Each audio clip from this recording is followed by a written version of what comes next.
Hello besties, welcome back to my YouTube channel. Happy New Year, happy January, happy 2026. It feels so good to be back and filming on here. I did take a little bit of a break after doing 12 videos in December for Bookmas, and now we're back with everybody's favorite video. Today, the TBR wheel is going to be choosing my January TBR. I'm very proud to say that after the holidays, I have a very full TBR going into the new year. These are all of the books that I am in the mood for reading right now, but I do have some more on my bookshelf that I did not put in the TBR wheel because I just don't feel like reading them right now. So these are the books that we're working with, and I think that's it. So let's spin for our first book. You guys should now be able to see the TBR wheel, and as always, any books that are in the TBR wheel that are not in this pile are books that I'm either planning to check out from my library. I have them available to me on Kindle Unlimited. Maybe I want to listen to the audiobook on Spotify. You guys know the drill. So let's spin for our first book of January. I've honestly been slumping just the tiniest bit at the end of the year. Like I haven't been in the mood to read.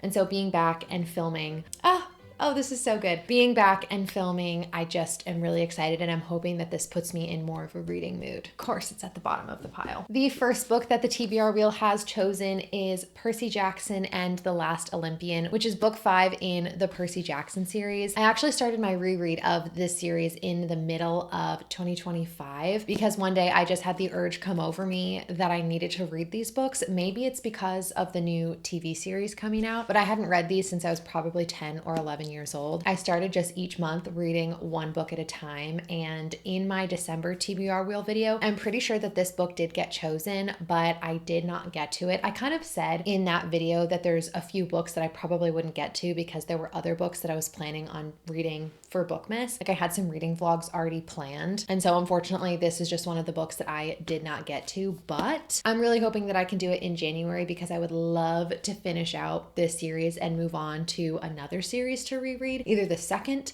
Percy Jackson series, the one that comes after this, or Harry Potter, or I'm also considering getting into Cassandra Clare. So that's kind of where my head is at, and I would love to finish this book and consider my reread of this series completely done. That's funny. That's book 1, the 5th book in the Percy Jackson series. I'm excited. All right, back to the TBR wheel.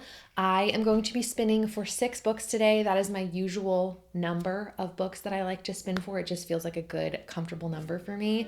Okay, next we have Spark of the Everflame by Penn Cole. Recently, I filmed a book shopping vlog and a book haul, and in that video, I did pick up Spark of the Everflame by Penn Cole. This is a series that I have seen so many people reading and giving really positive reviews or very high ratings, and I have been honestly in my fantasy era lately, not necessarily in my romantasy era, but just into fantasy in general. And so I picked this book up being really excited to get into this. I don't actually know a lot about it. I remember like when other people describe it, for some reason the synopsis just doesn't click in my brain. It says here that in a mortal world colonized by the gods and ruled over by the descended, their cruel magical offspring DM Bellator yearns to escape her poor village. It sounds like our main character's mom disappeared and she discovers a very dangerous secret about the past, and then our main character DM goes on some kind of journey with the royalty, some kind of adventure to figure out where her mom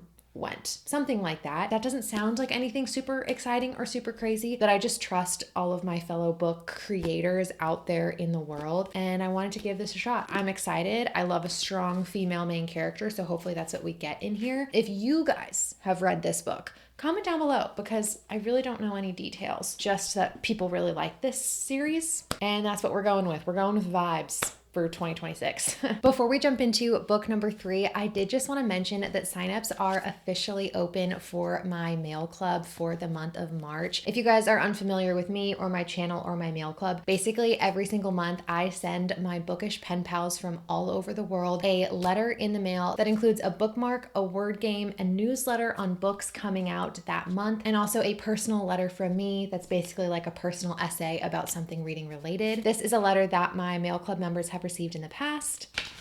And as you can see, it has some really fun bookish goodies inside, and I just think it is such a beautiful way for people to connect all around the world. And I also just think it's a beautiful way to step offline for a second in a very digital world, getting to read letters and playing like a word game. I just think it's so fun. So if you guys are interested in signing up for my mail club, signups are now open for the month of March, and I would absolutely love to have you. So I'm gonna link the Cozy Reader Club in the description box down below. Let's jump back into the books. I just realized that I have forgotten to hide some of the books that we've already chosen. So if I respin for a book that we already got, ignore that. I am now spinning for book number 3, and honestly, not gonna look at the wheel. I'm manifesting to you guys that the main thing that I want is diversity in genres. That's kind of what I'm hoping for, and it looks like we're getting it. Okay, this is good. Book number 3 is The Heaven and Earth Grocery Store by James McBride. This I actually picked up in the same video as Spark of the Everflame, which is kind of funny. But this is a fiction novel that I believe won Barnes & Noble Book of the Year a couple years ago. I've had a few friends read this and recommend it to me, and honestly, it sounds really good. I've definitely been reading a fair amount of fantasy and fiction. I feel like those have been kind of my big genres at the end of last year and now going into this year. And so what I remember about this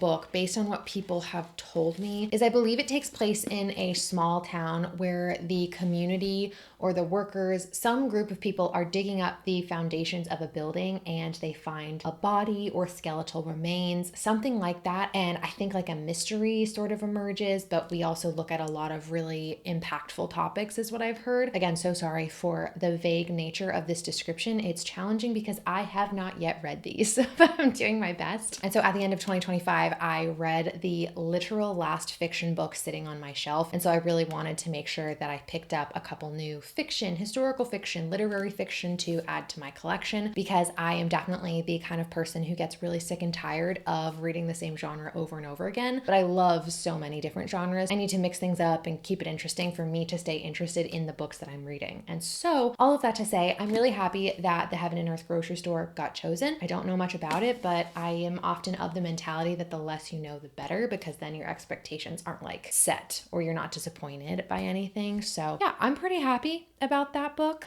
I will say there are definitely a few books in this wheel that I would really love to like get selected. Oh shoot, yep.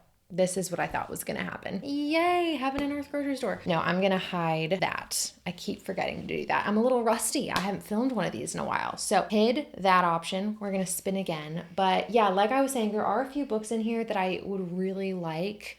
Oh gosh. Okay, hiding that choice. Okay, hopefully this is the time that we pick a book for real.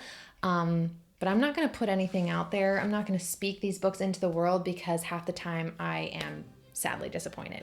Okay, Shatter Me by Tahira Mafi. I will say it is really good that all of the books that we're choosing are in my physical TBR. That is a win. That is a big win if you ask me. But book number 4 is Shatter Me, and this is good on multiple accounts because I put this book on my 10 books to read in 2026 list. I definitely tried to have a fair few books that are either more intimidating for me, but also books that I'm just curious about and want to get off my physical TBR, and this is definitely one of them. Shatter Me is a series that was popular years and years and years ago, and for some reason it was just one of those YA dystopian book series that I didn't get to when I was young, and I've seen a lot of people rediscover this series in their adulthood and really enjoy it. I also know that Tahira Mafi has a new series out called Is it This Woven Kingdom? It's something like that. And that series is getting pretty amazing reviews. And so this is honestly just a product of FOMO. I don't know if I like these books, and that bugs me. Like, I just want to be a part of the community and the culture and kind of have an opinion on these. I don't necessarily think that I'm going to enjoy it. Unfortunately, like, I tend to not connect with YA books quite as often as I connect with more adult books, but the FOMO is winning, and that is why I bought this book and the second book. All I know about this story is our main character's name is Juliet, and her touch is lethal, as it says on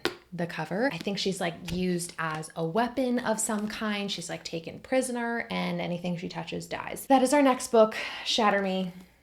I mostly feel good about this. Some books that are on my radar, now I've decided I do want to put it out there into the world. I started Dungeon Crawler Carl on my Kindle recently because it's a Kindle Unlimited book. I'm probably like 20 pages in. I've barely started it, but I had to put it down to finish another book, and so I would really love to have a reason to pick that book up again. I also am reading Not Quite Dead Yet with my book club, and so it would be really convenient if Not Quite Dead Yet by Holly Jackson got chosen. And then I will also say that I'm in the mood for reading Us Against You by Friedrich Bachmann, and I would also love to finish the Dance of Thieves duology. So those are kind of my top choices out of everything in this wheel.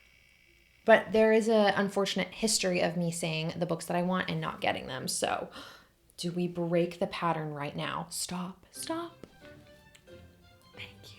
Thank you. Book number 5 is Not Quite Dead Yet by Holly Jackson. And as I said, my book club, I have an in-person book club with like 10 girls that live in my city, and we vote every single month on which book we want to read. We have a group chat and every girl sends a couple ideas, a couple suggestions of books that we want to read that month. And then we do a big poll, a big vote, and whichever book gets the most votes, you can vote for as many books as you want, is the winner. And so Not Quite Dead Yet by Holly Jackson did have the most votes. Holly Jackson is most famous for her Girl's Guide to Murder series, which a lot of people really, really love. I have not read those books, nor have I read anything by Holly Jackson. But the reason for that is because I'm not a huge thriller fan. Usually when I read a thriller, it's because my book club voted for one. That's like 95% of the time why I pick up thrillers, or I just heard really, really good reviews. And so I'm definitely excited about this book because it won the Goodreads Thriller of the Year. Love that. It's also, I believe, Holly Jackson's first ever adult thriller. I think everything that she's written up until this point was young adult mystery, young adult thriller, and this is an adult thriller. And I know that people just really love her writing, and it gives me really high hopes that this book won the Goodreads Book of the Year. Or not Book of the Year, but like the Thriller Book of the Year. You understand what I'm saying. But who's surprised? Not me. I don't know a single thing about the premise of this book. So if you guys have read it, you know so much more than me because I just hear positive things, file them away, add it to my want to read list, and then we film this video. I'm definitely happy that this book got chosen because out of everything here, this is the one I'm like actually definitely going to be reading because I have too much FOMO at book club if I don't read the book. Okay, that leaves us with book number 6, our final book of the video and our final book for the first month of 2026. Oh my God. Oh my gosh, this is so good. We're starting the new year off great. Our 6th and final book is Dungeon Crawler Carl by Matt. Don't know how to say his last name, Matt Dinniman. There's a couple reasons that this book actually got onto my radar in the first place. I've never talked about this book on my channel before, so some of you guys might be like, whoa, Olivia, where is this coming from? But there's 2 reasons, and honestly, the main one is in my newsletter that I send to all of my Mail Club members. I talk about books that are coming out in the upcoming month. So like if you signed up for March, you would get a newsletter talking about all of the books, like 5 books that are on my radar that I think should be on your radar that are coming out in March. And this is January's. But in February, when I was researching all of the books coming out and what I was interested, what grabbed my attention, Matt Dinniman, the author of the Dungeon Crawler Carl series, is releasing a new book, I believe in a different series or it's a standalone book. And I was like, oh my gosh, that's really cool. This one sounds so interesting. Let me check out his backlist. And his backlist is this entire Dungeon Crawler Carl series. And then over Christmas break, my boyfriend's brother was like, oh my gosh, you need to read the Dungeon Crawler Carl books. They're so good. And so it's kind of these 2 things during my research for my newsletter, and also a close family friend was like, okay, you absolutely need to read these books. And so yeah, I did start this book. Technically, I'm right at the beginning, but this book series is a sci-fi series, basically where we're watching the Earth during this kind of apocalypse of sorts where almost everybody dies except for a select few. And our main character, Carl, is one of them. And like randomly him and his cat survive. And they kind of go on this journey through different levels to try to stay alive. And there's like aliens involved, and it feels almost like Ready Player One in the sense that his survival feels a lot like a video game. And I'm explaining this terribly because I am only 20 pages into it, so I'm not fully understanding everything that's going on. But the vibes and the writing is really, really good so far. And so I'm actually really, really happy that this book got chosen, because I really do want to pick it back up now that I've finished the other book that I was in the middle of. But yeah, those are all 6 books for the first month of 2026. That's kind of fun, 6 in 2026. Let's do a quick review of the official January TBR. First up, from the physical TBR, we have Shatter Me by Tahira Mafi, The Heaven and Earth Grocery Store by James McBride, Spark of the Everflame by Penn Cole, Percy Jackson, The Last Olympian by Rick Riordan. And then not from the physical TBR, we have Not Quite Dead Yet by Holly Jackson, and what was the other one? Oh yes, and Dungeon Crawler Carl by Dungeon Crawler Carl by Matt Dinneman. If you guys made it all the way to this point in the video, comment down below the snowman emoji so I know who the real ones are. And lastly, if you guys are interested in signing up for my mail club where you get cozy book-related things every single month, don't forget that that is always linked in the description box down below. That is going to be it for me. I hope you guys are having a great day and a great reading month, and I will see you in the next one. Bye!